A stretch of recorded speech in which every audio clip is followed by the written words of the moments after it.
শাহজাহান ঘনিষ্ঠের বাড়ি থেকে যে আজ অস্ত্র ভান্ডার উদ্ধার হলো, মেঝে খুঁড়ে যে অস্ত্র উদ্ধার করলেন সিবিআই এর আধিকারিকরা, সেই অস্ত্র উদ্ধারের স্পটে নিউজ 18 বাংলা দেখুন।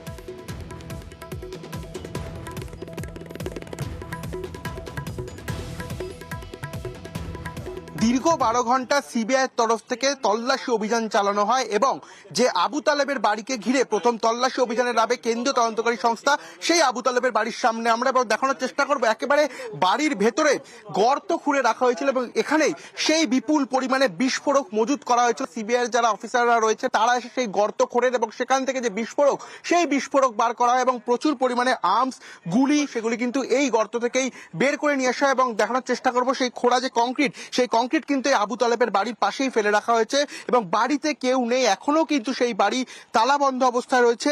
এই যে আবু তালেবের বাড়ি, তার বাড়ির ভেতরে এত পরিমাণ বিস্ফোরক কিভাবে মজুত রইল এবং এর পেছনে আরো কারা রয়েছে তা কিন্তু সিবিআই আধিকারিকরা খতিয়ে দেখছে এবং দীর্ঘ 12 ঘন্টা তল্লাশি করবার পর বেশ কিছু আগ্নেয়াস্ত্র সহ বিস্ফোরক পদার্থ কিন্তু তাদের হাতে এসছে এবং সেই বিস্ফোরককে প্রায় 4 বারে নিষ্ক্রিয় করেছে এনএসজির কমান্ডোরা। ক্যামেরায় সুমনের সঙ্গে রৌনক, নিউজ 18 বাংলা, সন্দেশখালী।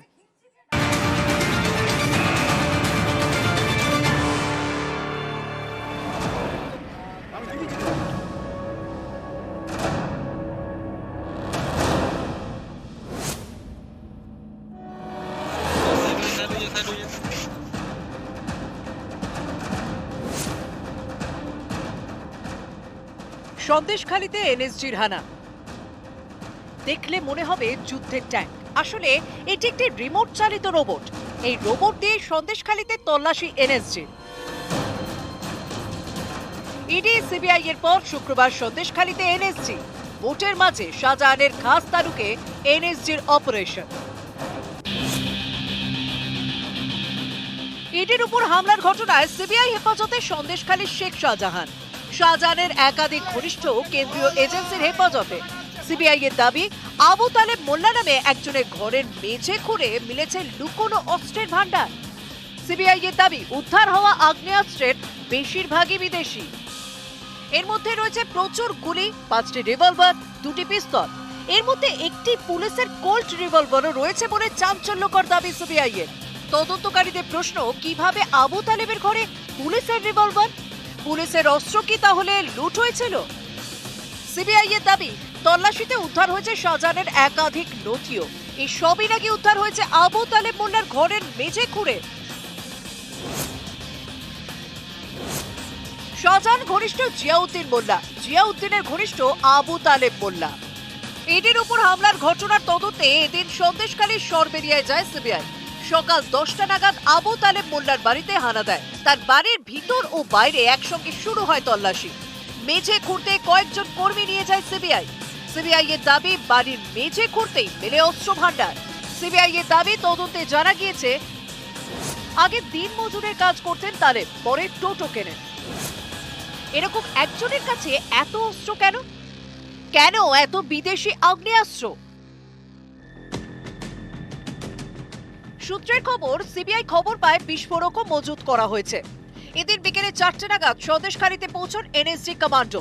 এলাকা খালি করে তল্লাশি শুরু করেন। বিস্ফোরক বা আইইডি দ্রুত নিষ্ক্রিয় করায় এনএসজি দক্ষ। এনএসজি কমান্ডোরা বিস্ফোরক ও অস্ত্র সামলানোর প্রশিক্ষণ প্রাপ্ত। যে কোনো ধরনের বিস্ফোরক নিষ্ক্রিয় করার প্রয়োজনীয় ডিভাইস থাকে। রোবটের মাধ্যমে লুকিয়ে রাখা বিস্ফোরক উদ্ধার করতে পারে এনএসজি। রোবটের মাধ্যমে তারা বিস্ফোরক নিষ্ক্রিয় করতে পারে। এদিন সন্দেশখালীতে এই রোবটটিকে নামায় এনএসজি, নিয়ে আসা হয় স্নিপার ডগও। বিস্ফোরক খোঁজা বা নিষ্ক্রিয় করার ঝুঁকি কমায় রোবট। নিরাপদ দূরত্ব থেকে বিস্ফোরক খুঁজতে ও নিষ্ক্রিয় করতে পারে। সহজে পৌঁছানো যায় না এমন জায়গা থেকে বিস্ফোরক উদ্ধার ও নিষ্ক্রিয় করতে পারে। 360 ডিগ্রি ঘুরে কাজ করতে পারে। নাগালের বাইরে থাকা বিস্ফোরকও উদ্ধার ও নিষ্ক্রিয় করতে পারে।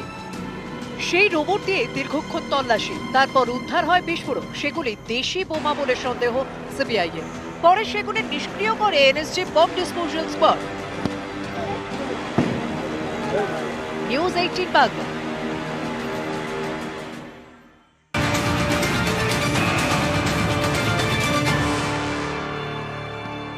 বোমা বোমা নিষ্ক্রিয় করার জন্য এনএসজি আনা হলো, রোবোটিক আর্ম দিয়ে বোমা উদ্ধার হলো এবং সেই বোমা নিষ্ক্রিয় হলো।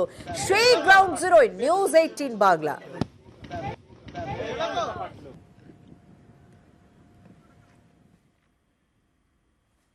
দীর্ঘ 12 ঘন্টা সিবিআই তল্লাশি এবং 5 ঘন্টার কাছাকাছি এনএসজির যে তল্লাশি এবং এনএসজির বিস্ফোরক নিষ্ক্রিয় করার যে অভিযান চালিয়েছিল সেই স্থলে আমরা দেখানোর চেষ্টা করব। বালি নিয়ে আসা হয়, এবার এখানেই যে পরপর 4টি বোমা ফাটানো হয়, এই জায়গাতেই কিন্তু সেই বোমা ফাটানো হয়। এখান থেকে দেখানোর চেষ্টা করব যে আবু তালেবের বাড়ি প্রায় 350 মিটার দূরে, সেখান থেকে এক রোবোটিক পদ্ধতির মাধ্যমে যে বিস্ফোরণের ব্যাগ, সেই বিস্ফোরণের ব্যাগ এই আল ধরে নিয়ে আসা হয় এবং এখানে বালি মজুত করে রাখা হয়। তারপরে এখানে সেই বিস্ফোরণের ব্যাগ নিয়ে রাখা হয়। তারপরে এনএসজির যারা কমান্ডাররা ছিলেন তাদের আধিকারিকরা এসে সেই বিস্ফোরণের ব্যাগে কত পরিমাণ বিস্ফোরণ রয়েছে এবং আদেও তা কিভাবে নিষ্ক্রিয় করা যাবে সেই নিয়ে কিন্তু দীর্ঘ 4 ঘন্টা পর্যন্ত কথাবার্তা বলেন এবং তারপরে 5 ঘন্টা পর পেরিয়ে গেলে তল্লাশি এই যে নিষ্ক্রিয় করার যে অভিযান, সেই অভিযান শেষ হয়।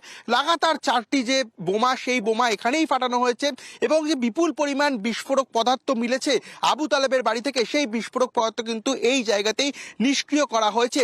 আজ সকাল থেকে রাত পেরিয়ে গেল, দীর্ঘ 12 ঘন্টার এই যে চিরুনি তল্লাশি সিবিআই আধিকারিকের, এবং সেখান থেকে বিস্ফোরক পদার্থ থেকে শুরু করে গুলি, বন্দুক উদ্ধার হলো এই আবু তালেবের বাড়িতে। এবং এই আবু তালেবের আদতে পেছনে কি ব্যাক হিস্ট্রি রয়েছে এবং কতটা ক্ষমতা সম্পন্ন হলে বাড়ির মধ্যে এই ধরনের বিস্ফোরক তিনি মজুত রাখতে পারে, এই নিয়ে কিন্তু সিবিআই আধিকারিকরা তদন্ত করছেন। ক্যামেরায় সুমনের সঙ্গে রৌনক, নিউজ 18 বাংলা, সন্দেশখালী। সেকেন্ড ফেজের ভোট চলছে, তার মধ্যে সন্দেশখালী সংবাদ শিরোনাম এবং মেঝে খুঁড়ে এত অস্ত্র উদ্ধার হলো, এনএসজি নামানো হলো, শেষ পর্যন্ত বোমা নিষ্ক্রিয় করা হলো। আর এতে রাজনৈতিক চাপানুতর তুঙ্গে সুকান্ত মজুমদার, তিনি তো এই ঘটনায় এনআইএ তদন্তের দাবি করছেন। কি বলছেন শুনবো। অন্যদিকে বাকি রাজনৈতিক দলের নেতারা কি বলছেন। বাম নেতা সুজন চক্রবর্তী তিনি বলছেন রাজ্যের অনেক জায়গাতেই অস্ত্র ভান্ডার রয়েছে এবং শুধুমাত্র সন্দেশখালীতেই ধরা পড়ে গিয়েছে। যদিও পাল্টা কুণাল ঘোষ, তৃণমূল কংগ্রেসের মুখপাত্র, তিনি বলছেন পরিকল্পিত চিত্রনাট্য, পুলিশের আরো বেশি সতর্ক হওয়া উচিত ছিল। বেশিরভাগ অস্ত্র হচ্ছে মেড ইন আউটসাইড ইন্ডিয়া। তো এবার তো বোঝা যাচ্ছে তৃণমূল কংগ্রেসের বিদেশ প্রীতি কেন এত। এজন্য তদন্ত হওয়া উচিত এবং বড় তদন্ত হওয়া উচিত, এনআইএ তদন্ত হওয়া উচিত, এর সাথে অ্যাটাচ করা উচিত। ভোট লুট তো উদ্দেশ্য আমার মনে হয় না, কারণ ভোট লুট করার জন্য এত বিদেশি ব্র্যান্ডের অস্ত্র, বিদেশে তৈরি অস্ত্র প্রয়োজন হয় না। সন্দেশখালীকে কেন্দ্র করে তৃণমূল কংগ্রেসের নেতৃত্বে, তৃণমূল কংগ্রেসের আশকারাতে একটা বড় সিন্ডিকেট চলছে, মহিলা পাচার, ড্রাগস এবং তার সাথে অস্ত্র। ভারতবর্ষের আন্তরিক সুরক্ষার জন্য সন্দেশখালী অন্যতম ইস্যু হয়ে উঠছে। সন্দেশখালীর তো ভয়াবহ ঘটনা। এনএসজি আজকে গিয়ে হাজির হয়েছে, মাটির তলা থেকে অস্ত্র বেরোচ্ছে, আধুনিক অস্ত্র, বিদেশি অস্ত্র। 5ই জানুয়ারি যখন ইডি গেল, আক্রান্ত হলো ইডি, সেদিন বলেছিলাম, স্থানীয় মানুষ বলছেন কয়েক ট্রাঙ্ক মেটেরিয়াল আছে এবং তারা সাধারণভাবে ধারণা করেছিলেন কয়েকশো কোটি টাকা প্লাস অস্ত্র। 19 দিন পর ইডি গেল কি ধামাচাপা দেওয়ার জন্য? ধামাচাপা থাকুক। শুধু সন্দেশখালী না, আরো বিভিন্ন জায়গাতে তৃণমূল এই অবস্থা করেছে, সন্দেশখালীতে ধরা পড়ে গেছে। সন্দেশখালী প্রধানমন্ত্রীরা যতবার উচ্চারণ করবেন তত প্রমাণিত হবে যে কেন্দ্রীয় এজেন্সিকে সামনে রেখে সন্দেশখালী ইস্যুকে জিয়ে রাখার জন্য, রাজনীতি করার জন্য নানা ধরনের কাণ্ড কারখানা এরা চালিয়ে যাবে, সাজানো নাটক চালাবে, নানা ধরনের জিনিস চালাবে। আজ সেকেন্ড ফেজের ভোট, সেই সেকেন্ড ফেজের ভোটের খবর এবার একটু নজর রাখবো।